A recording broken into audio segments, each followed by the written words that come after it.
નમસ્તે મિત્રો, મારા કિચનમાં આપનું ખૂબ ખૂબ સ્વાગત છે। મિત્રો, આજે આપની સાથે હું મિક્સ વેજ પૌવા કટલેટ બનાવવાની રેસીપી શેર કરવા જઈ રહી છું, જે ફટાફટ બની જાય છે અને જે બનાવવા માટે મેં ઘણા બધા વેજીટેબલ્સ યુઝ કરેલ છે, જે આ રેસીપીને ખૂબ જ હેલ્ધી બનાવે છે। તો આવો બનાવીએ મિક્સ વેજ પૌવા કટલેટ। મિક્સ વેજ પૌવા કટલેટ બનાવવા માટે મેં અહીંયા લીધેલ છે 1 કપ પૌવા। આ રેસીપી માટે આપણે અહીંયા નાયલોન પૌવા લેવાના છે, જે ખૂબ જ પાતળા હોય છે।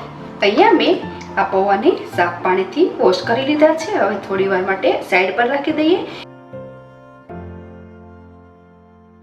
20 મિનિટમાં તો આ પૌવા સારી રીતે પલળી જાય છે। તો હવે આ પૌવાને હું એક મોટા બાઉલમાં લઈ લઉં છું। આ પૌવાને પલાળી લીધા બાદ આ રીતે હાથથી થોડા છૂટા છૂટા કરી લેવાના, જેથી તેમાં જે મસાલા એડ કરીએ તે ઇવનલી સ્પ્રેડ થઈ જાય। સાથે જ હું એડ કરું છું મીડિયમ સાઇઝનું એક બટેટું, જેને મેં બાફીને ખમણી લીધેલ છે। સાથે જ એડ કરું છું હાફ ટેબલ સ્પૂન આદુની પેસ્ટ અને હાફ ટેબલ સ્પૂન લસણની પેસ્ટ, 1/4 ટેબલ સ્પૂન મીઠું, 1/4 ટેબલ સ્પૂન મરી પાવડર, 1/4 ટેબલ સ્પૂન ચાટ મસાલો, 1/4 ટેબલ સ્પૂન આમચૂર પાવડર। અહીંયા આમચૂર પાવડરના ઓપ્શનમાં લીંબુનો રસ પણ લઈ શકાય, તેમજ 1/4 ટેબલ સ્પૂન ચીલી ફ્લેક્સ।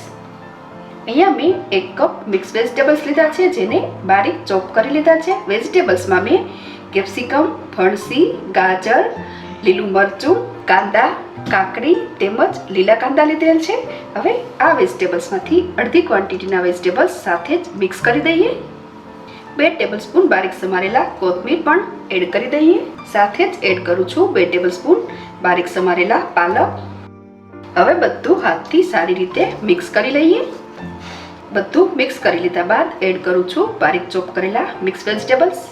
મેં અહીંયા 1 કપ પૌવા સાથે 1 કપ મિક્સ વેજીટેબલ્સ બારીક ચોપ કરેલા યુઝ કરેલા છે। આ બધું ફરી મિક્સ કરીએ। બાઇન્ડિંગ માટે તેમજ સરસ ક્રિસ્પી ટેસ્ટ આપવા માટે સાથે જ હું એડ કરું છું 2 ટેબલ સ્પૂન ચોખાનો લોટ। સાથે જ એડ કરીશું 2 ટેબલ સ્પૂન ખાટું દહીં। જો ખટાશ પસંદ ન હોય તો અહીંયા મીડિયમ ખાટું હોય તેવું દહીં પણ લઈ શકાય। ફરી બધું મિક્સ કરીએ। જો બાઇન્ડિંગ માટે જરૂર લાગે તો આપણે વધુ દહીં અહીંયા યુઝ કરીશું। અહીં આપણે આસાનીથી કટલેટ બનાવી શકીએ છીએ, મતલબ કે આપણે કટલેટ બનાવવા માટેનું આપણું આ મિશ્રણ પરફેક્ટ છે। હવે આ મિશ્રણમાંથી એકસરખી અને એકધારી નાનકડી કટલેટ તૈયાર કરી લઈએ। બધા જ મિશ્રણમાંથી આપણે આ રીતે એકસરખી અને એકધારી નાનકડી કટલેટ વાળી અને તૈયાર કરીશું। આજકાલ કટલેટ વાળવા માટે માર્કેટમાં અલગ અલગ શેપ અને સાઇઝના મોલ્ડ આવે છે। મોલ્ડ યુઝ કરીને પણ આ કટલેટ તૈયાર કરી શકાય। મેં અહીંયા કટલેટનું મોલ્ડ લીધેલ છે। આ રીતે મોલ્ડ યુઝ કરીને પણ બનાવી શકાય। જો મોલ્ડ યુઝ કરીને બનાવીએ તો ફટાફટ બની જાય, તેમજ એકસરખી અને એકધારી બને। મેં અહીંયા મોલ્ડ યુઝ કરી અને કટલેટ તૈયાર કરી લીધી છે। હવે આ કટલેટને આપણે શેલો ફ્રાય કરીશું। આ કટલેટને શેલો ફ્રાય કરવા માટે અહીંયા એક પેનમાં મેં 2 ટેબલ સ્પૂન જેટલું કુકિંગ ઓઇલ લીધું છે। ઓઇલ સરસ ગરમ છે, તો હવે તેમાં આપણે તૈયાર કરેલી કટલેટ મૂકી દઈએ। આ કટલેટને ડીપ ફ્રાય પણ કરી શકાય, પરંતુ હું અહીંયા શેલો ફ્રાય કરું છું। આ કટલેટની સાઈડ ચેન્જ કરી અને લાઇટ બ્રાઉન થાય ત્યાં સુધી આપણે શેલો ફ્રાય કરવાની છે। તો હવે સાઈડ ચેન્જ કરીએ। અહીંયા આપણે સ્ટવની flame medium to slow set કરીશું, તેમજ આ કટલેટને શેલો ફ્રાય કરવા માટે તેલ ઇનફ ગરમ થવા દઈશું। જો તેલ ઓછું ગરમ હોય તો આ કટલેટ તેલ એબ્ઝોર્બ કરી લે અને ઓઇલી થઈ જાય છે। મેં અહીંયા 2 ટેબલ સ્પૂન કુકિંગ ઓઇલ લીધું છે, પરંતુ તમે ખૂબ જ ઓછું ઓઇલ લઈને પણ આ કટલેટને અહીંયા શેલો ફ્રાય કરી શકો છો।